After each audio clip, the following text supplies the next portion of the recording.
Bocah 10 tahun yang tenggelam di Sungai Bulango, Kelurahan Biawu, Kota Gorontalo, ditemukan di perairan pantai Ole-Ole, Desa Oluhuta, Kecamatan Kabilabone, Kabupaten Bone Bolango, Gorontalo.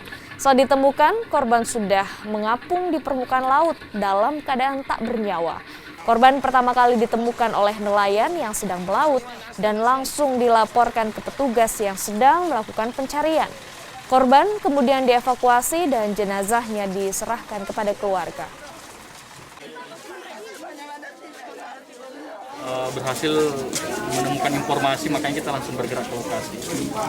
Kondisi korban? Kondisi korban meninggal dunia. Jadi untuk fisiknya sendiri kita sudah tahu bahwa sudah mengembang dan selanjutnya kita evakuasi